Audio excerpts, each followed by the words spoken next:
Hello and good morning from Rockland with TVC22. I'm your host, Thomas Stockting. Coming up on this week's programme, COVID-19 update. Council discusses the recent water main break. Browick Hoffman celebrate 1 year. Painting for children's snowsuits. And climate action talks at county level. Earlier this week, Ontario's provincial government continued its reopening plan, further loosening restrictions. However, some backlash has been on the horizon due to the decision, as cases are on the rise across the country. Fortunately, though, closer to home, things seem to be going pretty well. At the time of recording, there was an increase of 3 cases in the United Counties of Prescott-Russell, up from last week, taking us up to 12. In Clarence-Rockland, the active cases stay the same, with 3 people positive at the moment, including those reported at the Rockland Public School. And the 7-day rolling average is now down to 7.7. TVC22 have contacted the school and confirmed that there isn't an active outbreak, although we are still awaiting news from the EOHU to determine how many cases there were in the school and what the source was. In August, the city of Clarence-Rockland suffered a major water main break on Avenue du Parc, leading to the water tower on St. Joseph Street to be completely emptied, and weeks of enforced roadworks had to take place as well. The city worked quickly and efficiently to resolve this issue, and on Monday night, the local council praised the administration, but asked them if there was a way to mitigate the risk of such an incident happening again.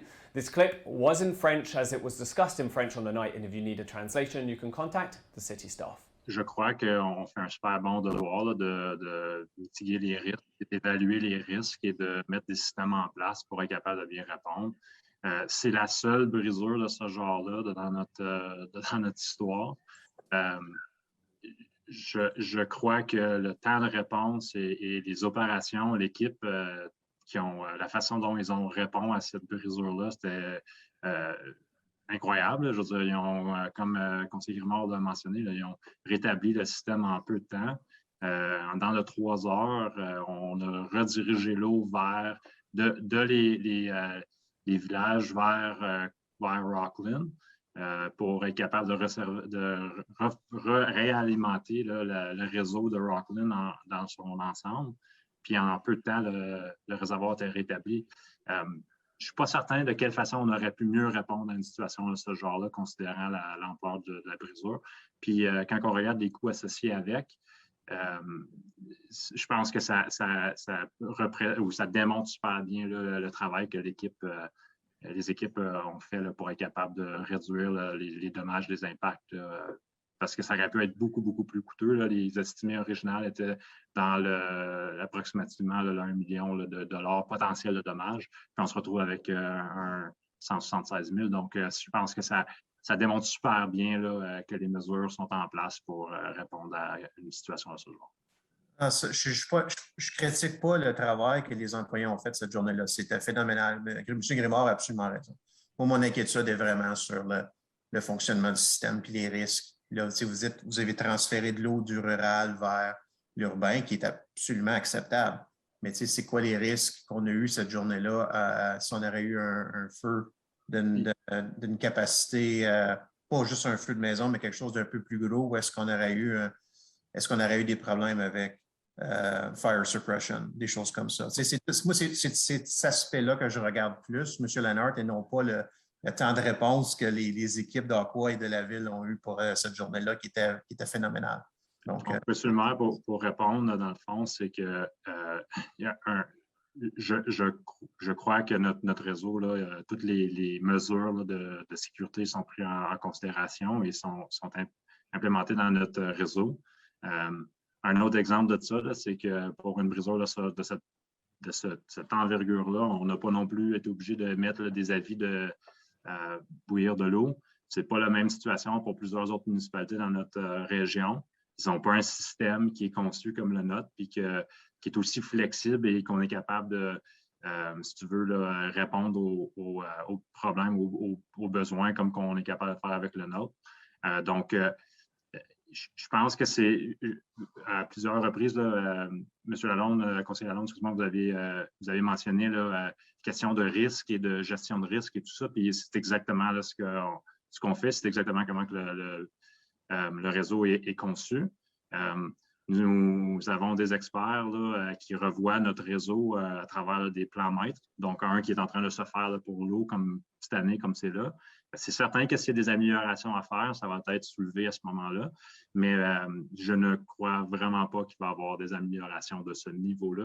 Je crois sincèrement que notre système est très, très, très, très bien conçu et très efficace. Merci, M. Hanner. C'est tout, M. le maire. Merci beaucoup, Mme Chouanière. Ensuite, M. Cardarelli.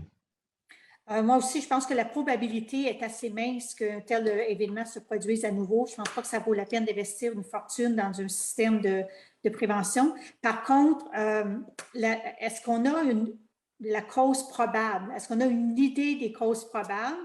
Puis, il y a des choses, est-ce que quelque chose pourrait être prévenu ou une méthode qui devrait peut-être être améliorée ou quoi que ce soit? Est-ce qu'il y a quelque chose qui va ressortir de tout ça, qui pourrait être bénéfique pour... qu'est-ce qu'on a appris de cet événement-là? Donc, M. le maire, pour répondre, dans le fond, on juge que c'est vraiment quelque chose là, qui est... il n'y a pas vraiment de cause. Donc, on a fait une investigation, c'est certain. On a vérifié toutes les causes probables qui pourraient, si tu veux, là, qui pourraient être normales là, pour causer là, un bris de ce genre-là. Il n'y avait aucune de ces choses-là qui étaient présentes.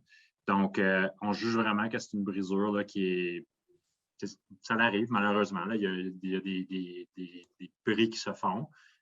Si c'était un bris qui se représentait là, à plusieurs reprises, comme sur la rue Edwards, pour vous donner un exemple, ça, c'est un endroit où il y a des bris, où il y avait eu des bris là, assez fréquemment.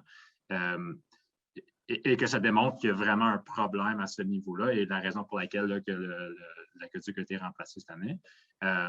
C'est certain qu'on aurait une différente là, position, mais comme c'est là, c'est la première fois que ça arrive, comme que j'ai mentionné là, dans l'histoire, depuis que le système est conçu. Je ne crois pas qu'à ce point-ci, que c'est un facteur là, probable, quelque chose qu'on est capable de... Alors, ce n'est pas nécessairement une faiblesse à l'intérieur, une faiblesse des composantes, des morceaux qui sont utilisés ou des choses comme ça. C'est un tuyau, le matériel, c'est le même matériel qui est utilisé aujourd'hui. C'est en plastique, le PVC. Le tuyau comme tel a été inspecté autour du bris. Il est intact. La structure est encore super bonne. L'âge d'un tuyau de ce genre-là, c'est estimé de 75 à 100 ans. Donc, je veux dire, on est amplement dans l'âge du tuyau. C'est certain que c'est une conduite majeure qui alimente une grande partie de la ville. Donc, il y a des pressions, il y a des débits, puis il y a des forces assez importantes, mais le tuyau est conçu pour ça. L'excavation, le remblayage et toutes ces choses-là étaient selon les normes. Donc, malheureusement, ça s'est produit. On ne sait pas exactement pourquoi, mais on ne pense pas que c'est quelque chose qui va se reproduire. OK, mais une bonne évaluation a été faite. Je suis satisfaite avec ça. Merci. Exactement. Merci. Merci, Mme Chouanière. M. Cardarelli. Thank you, Mr. Lenhart. Thank you for everyone and everybody involved in getting this done. I was expecting something a little more expensive than what you just showed us, so I was expecting the worst, but thank you to everyone on the response. I think what I'm getting the most out of this report is in 5.6, the next steps.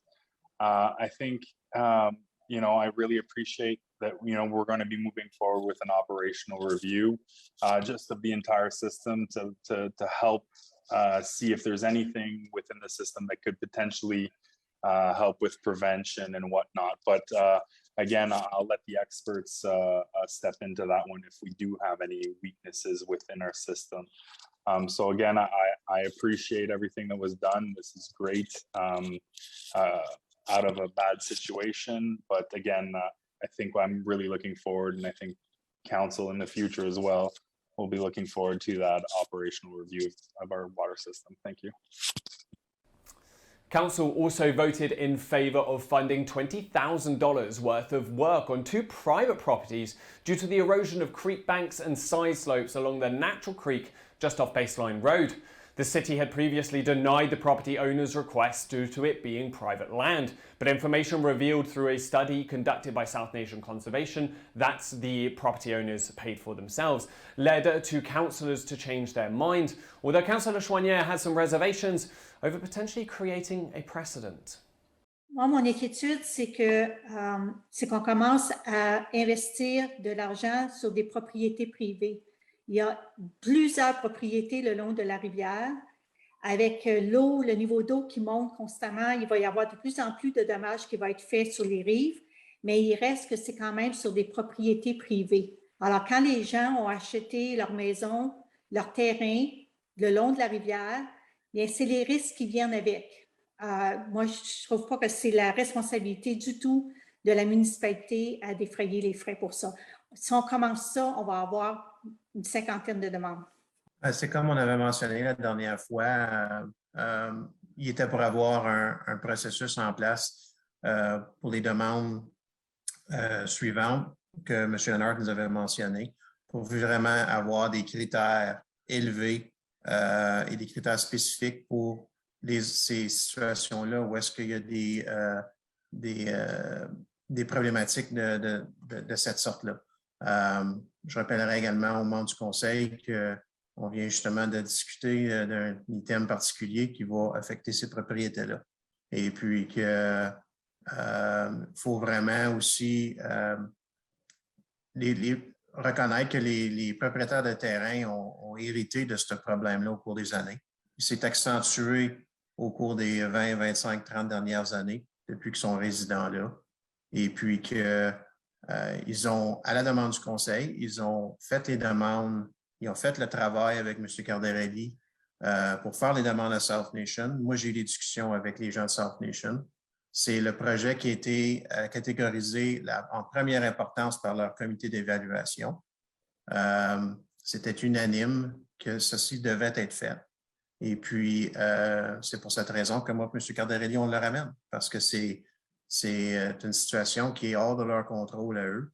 Puis, c'est aussi simple que ça. Si on ne répare pas le problème-là, le problème va juste s'accentuer, puis va détériorer sur d'autres propriétés. Donc, je pense que c'est les points qu'on avait apportés la dernière fois, puis sont encore validés. Things were looking a little bit frosty at Gab's restaurant this past Wednesday, as a paint night saw friends and patrons painting snowmen together. Aside from the fun and the sense of community that these sort of paint nights bring, what made this paint night extra special was that it was a part of the proceeds that went to the Snowsuit campaign, which aims to provide warm clothes to children most in need for the coming winter. We spoke to Judith Gould, who participated in the night's activities, about how the campaign works and why the programs that the Rockland Family Centre fund are so important for the community. So the Snowsuit campaign is available for children in the Prescott-Russell area. So we assist families with low income or that have some financial adversities, and we offer the children free new snowsuits to keep them warm during the winter. And this campaign has been around for the past 15 years. For anybody who's ever wondered, how does it work exactly? Well, whoever's interested, they contact our head office or one of our Maisons de la Famille, our family centers. And they meet with a early childhood educator. So they have questions. We go through the eligibility, of course. And if they're eligible, they take the sizes of the children, and then within a few weeks, they meet with the family and the children again. The kids try the snowsuits, and if they fit perfect, they go home with them. Perfect. And are there any prerequisites for the family to know before they sign up? Well, we follow the Statistic Canada low income cutoff, so that's one of the criteria. However, we have a tendency to be a bit flexible at times, especially during the last year with COVID.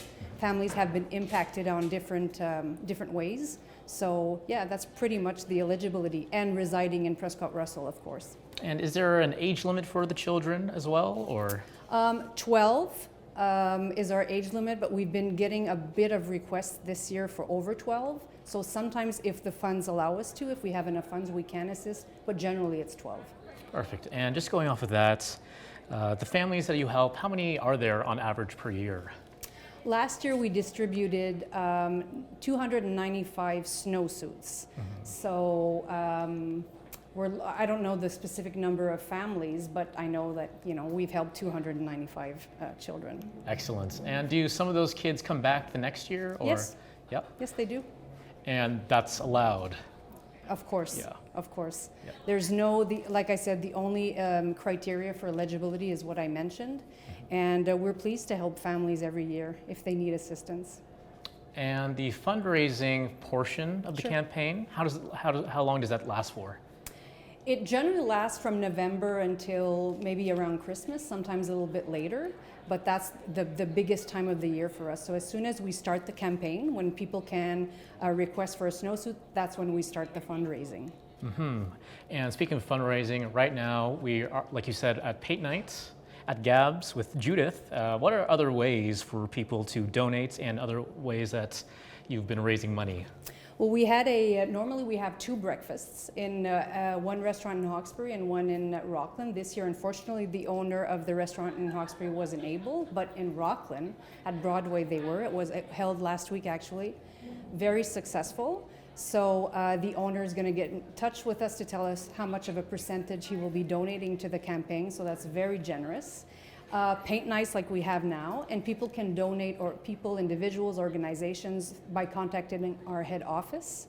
And we take monetary donations because, more specifically, it's very important for us to assure that each child gets the snowsuit that fits his own body type and keeps him warm. So that's how we're able to, through fundraising and the generosity of the community. And speaking of the generosity of the community, how heartwarming is it that despite all the economic struggles that everyone, especially small businesses, have gone through the past year because of COVID, that they are still giving and donating? It is heartwarming, and when people say it takes a village to raise a child, I mean, everybody, even a small contribution helps to keep the children warm. So yeah, we're very grateful. Was there any fear that because of COVID, that you would have to change the budget for next year on how many snowsuits you could buy? So far, it's going well for the fundraising. Of course, I think we're not the only agency that does fundraising, that we have seen a slight impact on our capacity to receive funds. But so far, it's going well. Mm-hmm. Yeah. And so the snowsuit campaign is kind of overseen by the Rockland Family Center here, but it is the Rockland Family Center is overseen by a larger organization called Group Action. Yeah. So can you tell us who they are and what their mission is? Sure. So Group Action, we serve, we're multi-service. So you spoke about the family centers. So we have 3. We have one in Embrun, Rockland, and Hawkesbury, and we also have satellite sites in Bourgette and Alfred. So those are resource centers for families with young children from 0 to 6. And they go there to get resources about parenting, child development, every single topic that will help a child in their general well-being and development, and parents. And we also have programs for the elderly and people that have mobility issues. So we have personal support workers that go in their home and provide them with services so that they can stay there as long as possible, live with their independence in their own home. And people who take part in these services, do they have to worry about paying for them? No. No. No, all our services are free. We're there for the community. And so how are they free? Are they funded by, who are they funded by? So our family centers are funded through the Agency of Public Health Canada, and our other programs are financed through other sources as well, but more specifically, we're speaking of the campaign, so yeah, it's with the Public Health Agency. And the fact that they're free seems like such a great selling point for all these programs. Despite that, do you feel in any way that the programs are underutilized by the communities? We do, because when we look at the statistics in our region, we feel that there's more families that could benefit. So I think opportunities like you're giving us today to speak about the campaign is wonderful. We will be moving forward in the following years, working on our visibility, because we want to reach as much children and members of the population as we can. Speaking locally to the Clarence-Rockland Family Center, and all the services that they provide for kids that were just born to the age of 6. Yep. Why isn't it so important for that age group that they have such a good environment? Oh, there's many reasons, but I would say the most important is it's the most crucial time for brain development, for social development, emotional development, getting them ready for school, making sure that the family is healthy, that they have sufficient resources. And sometimes families need a little bit of help. Sometimes they have challenges. We have a lot of programs that actually help families that are struggling financially. So we want our children to be healthy. And that actually adds to my next question. These programs, they're free. Why is it so important that they stay free and stay accessible? Because we don't feel that any child or any parent should have gaps of services. There shouldn't be roadblocks to access things that should be provided publicly. So that's why it's so important. We want to reach it, like I mentioned, we want to reach as many children and families as we can. So these services need to be free so that there's no roadblocks. Perfect. And on a final note, just to bring it full circle back to the snowsuit campaign, what do you enjoy most about setting up the snowsuit campaign, and what makes it worth it? Knowing that 295 children last year were warm, they were wearing very good quality snowsuits that even could sustain the coldest days, because it gets cold in winter, seeing their faces, and especially hearing about beautiful stories from my staff when they meet families and how the children are so happy to get their snowsuits and how their families are relieved, their parents as well, because every parent wants their child to get the best, So yeah, those are the highlights. Honestly, Judith, those are highlights for everyone in the community, just to hear that. Thank you so much again, Judith, for your time. Thank you. A great night there with plenty of money raised as well. So if you can contribute towards the snowsuit campaign, do make sure you do. And there's plenty of other fantastic community-oriented fundraisers coming up as we come close to Christmas. Now, more than 1,600 fires burning nearly 8,700 square kilometres have ravaged British Columbia throughout this year. And although that may seem far from home from the local residents, it doesn't mean there is no aid. Thanks to the efforts of the Clarence-Rockland Ghostbusters of Upper Canada and their frequent collaboration with the firefighting Ghostbuster Chris Farmer, over $1,000 was raised for the Canadian Red Cross that will go towards the victims out west. As part of the group's mandate to help community groups and those in need, they felt compelled to do their part helping the communities. Quote, while they don't have the means to physically send their members out to BC to help, they felt this was what they could do from here. The individual pictured in this photograph is Victoria Dennings, a representative of the Canadian Red Cross office in Ottawa. Soon they will be doing another fundraiser for the Red Cross and are in talks with Victoria on how they can help victims of the BC floods. Stay tuned for when their next fundraiser begins, and we're sure to bring you a little roundup of that. Looking at the climate change action closer to home though, an Action on Climate Change group made a presentation to the United Counties of Prescott-Russell to try and convince them to join their Partners for Climate Protection group, followed by the development and hopeful implementation of the Climate Action Plan in the next couple of years. Although the council all agreed that work needed to be done, the mayors weren't all in agreement as to how to go about it. But the one thing they did agree was the United Counties felt that they weren't in the place to tell each municipality what to do.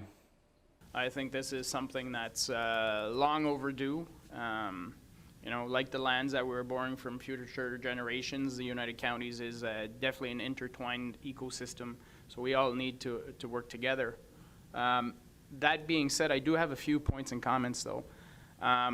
One is that we here at this table don't have the authority to engage our own municipalities to anything. It's only local councils that can do that.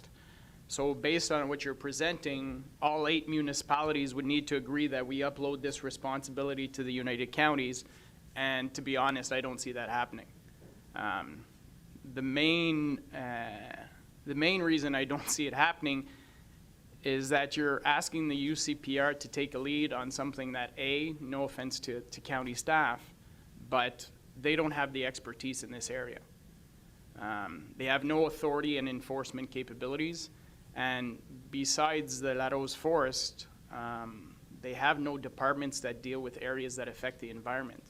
You know, they don't have water, storm, wastewater departments. They don't have garbage and recycling services.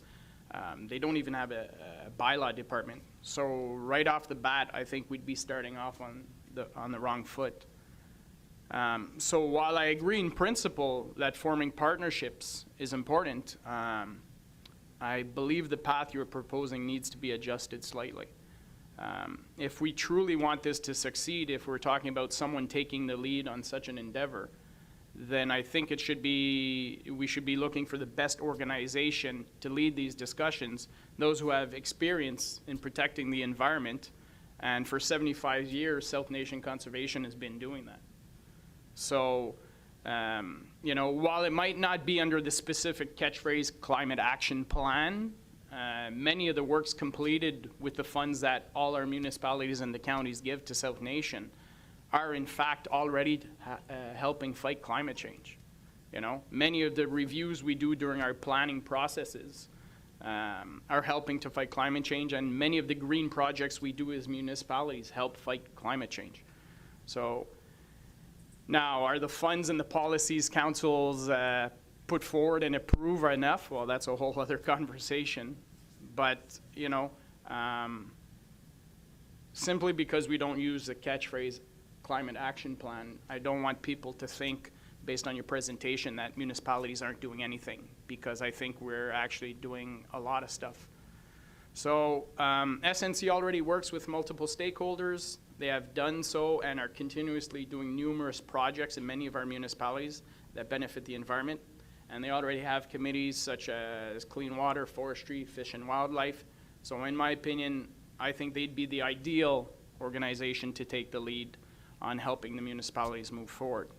So from my perspective, I'd suggest I'd rather see a resolution that, one, encourages our 8-member municipalities to participate in FCM's Partners for Climate Change program if they haven't done so already. Because again, we don't have the authority to engage the municipalities to do so. So I think we should join, as the counties should join, so we have access to the resources. But you know, I'm not sure the involvement of the United Counties is going to be very high, simply because we don't have a lot of the things I mentioned. I'd also like to say that, you know, once that is done, the 8 municipalities and these UCPR representatives, or whoever decides to participate, I suggest that we give them direction to meet with the SNC, discuss the steps that have already been taken by all our municipalities and SNC, how to best move forward in establishing a climate action plan, and report back for further discussion.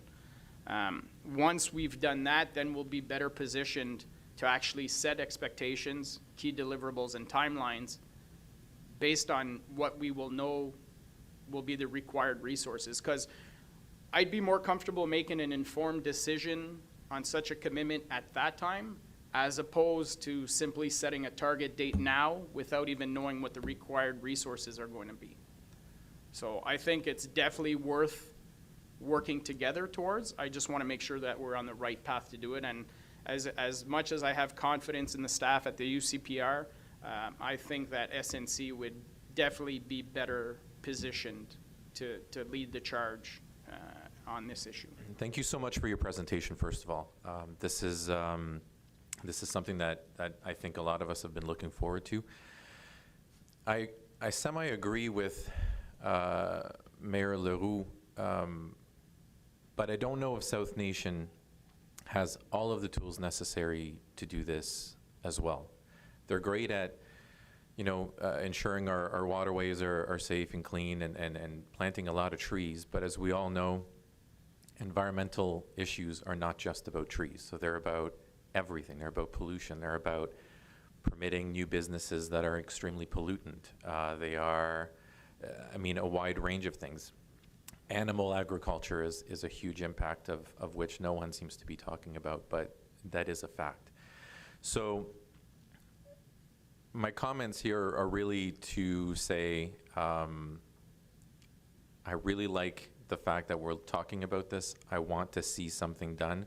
I agree with Mayor Leroux saying that maybe UCPR is not necessarily the best place to be doing something like this and to start it off right away.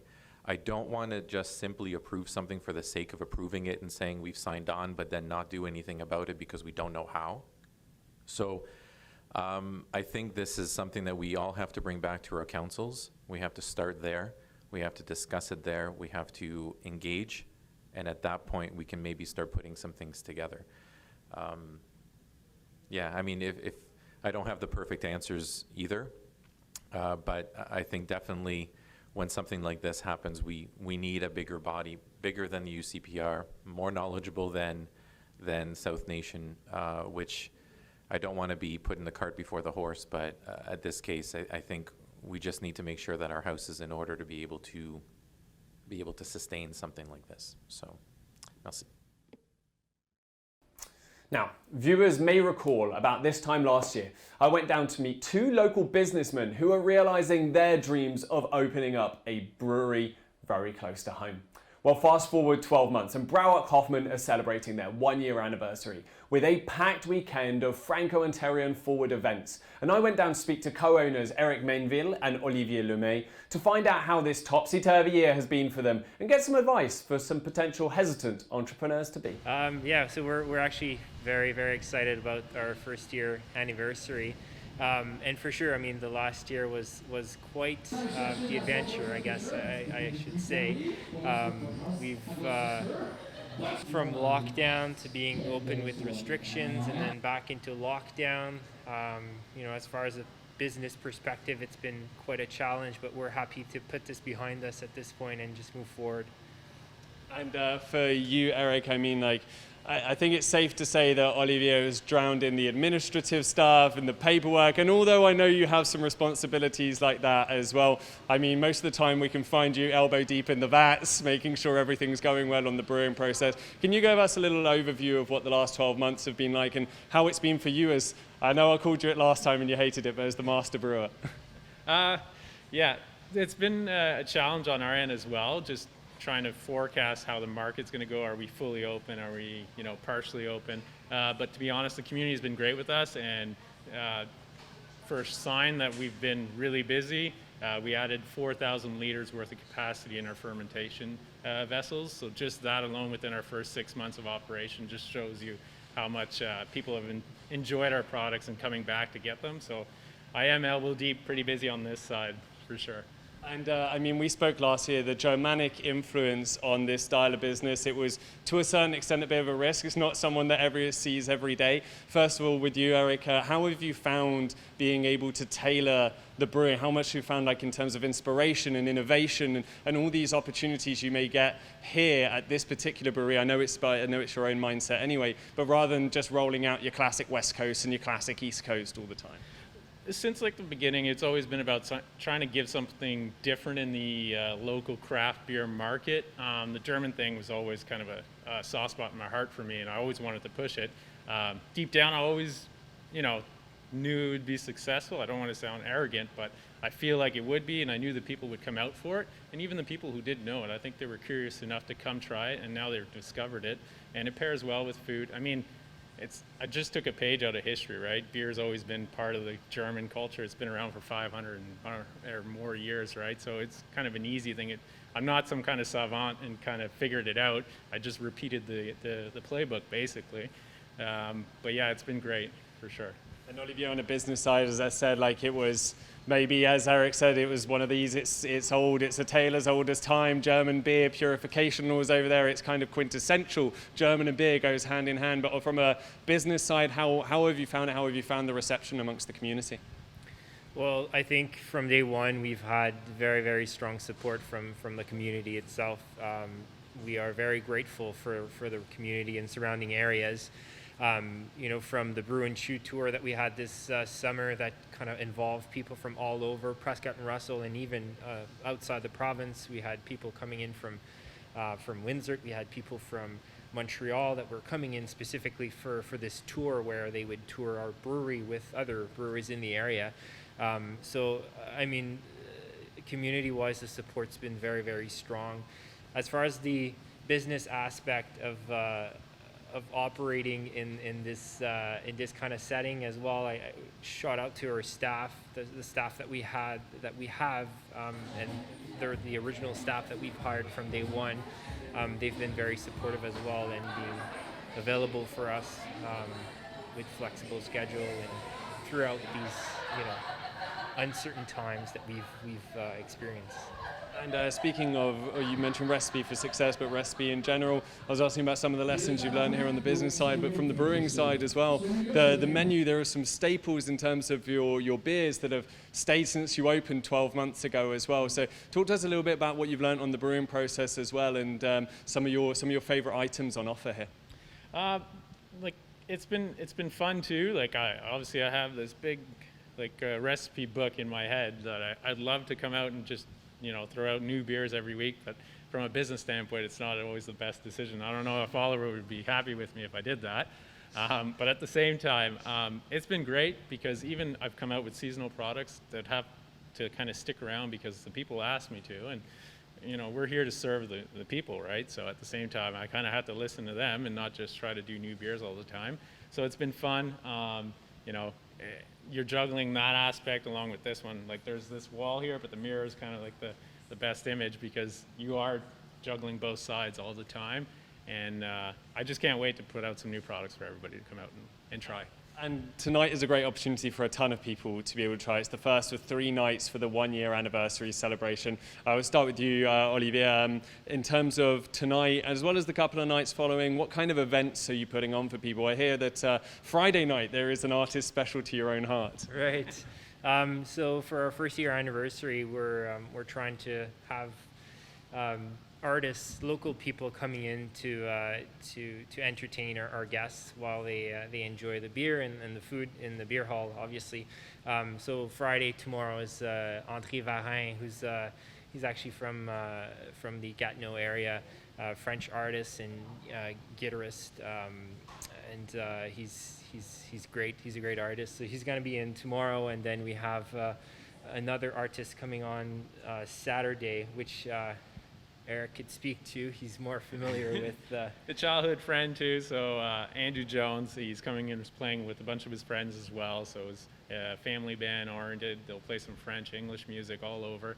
As Oliver kind of alluded to, we're 2 francophones running a German business. It just sounds like a mutt story, but obviously we're passionate about the German side of our product and stuff, but we haven't forgot our roots as well. So getting back to that, and even like tonight, we didn't mention it foremost, but we have some local comedians coming to play and whatnot. So it's been great with them too, and they pull out a big crowd for us here tonight. So.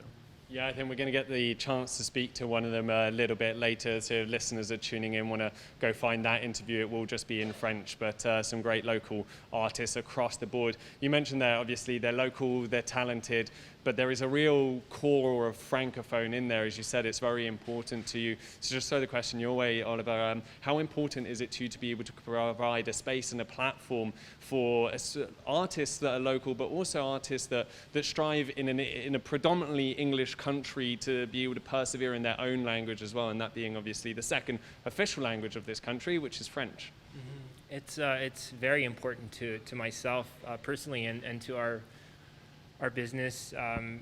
We've always put a great emphasis on the French language, especially in the area, and we've continued on to supporting people that are French and are very talented, and especially from the area as well, that we try to incorporate as much as we can.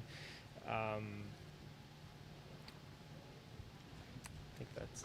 The next one where I wanted to take it now is back to a little bit more of the business side of things. You've got a wonderfully jazzy and up-to-date website. It's comprehensive. There is a bunch of detail about all the food and all the drinks that you have on offer here as well. I'll start with you, Eric. How important was that to have that online presence, especially during the last 12 months, as Oliver mentioned earlier about sort of the constant lockdowns and back, forth? How important was that to have that online and social media presence? It was huge for us. We won't try to hide that at all. You know, it's one of the only means of communicating we had with, our public, and we didn't have an established fan base, put it that way, right away. So for us, we're establishing ourselves. So the online presence was one of the most important aspects, where we spent countless hours trying to put stuff together, and that's where basically it was our bulletin board to announce to people every event or new releases of product.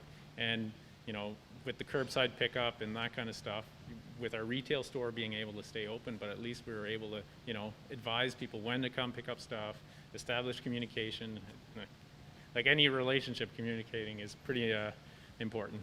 Absolutely. I mean, there must be some ladies at home very happy to hear you guys say that as well. And one of the things I wanted to touch on there, you mentioned, Oliver, about the staff that you have here. They've been with you guys since the beginning. In a time where so many industries, especially the service industry, are really struggling to find staff, how key has it been for you to be able to keep and retain such an effective and good staff base here locally? It's, I'd say it's the foundation of our business. These people are the people that are greeting our customers when they come in, and they've been doing so with a smile and with great customer service, and we're very happy to have them. As far as the pandemic itself, throughout we've had some uncertainties where we had to reduce some hours, unfortunately, just because of restrictions and not being able to have people indoors. So some of them were affected greatly by their weekly number of hours having been reduced to based on our opening hours. So even though they stuck throughout, and they're still employed today, and they really make our business strive, which we're really appreciative for. Absolutely. As you say, the foundation is there. It's consistency that is so key. Well, chaps, massive congratulations on 1 year. Here's to many more, I do hope as well. And the final thing I just want to sort of leave with a parting comment. What is coming with Broward Hoffman next 12, 24, 36 months? What's the goal? What's the dream here, boys?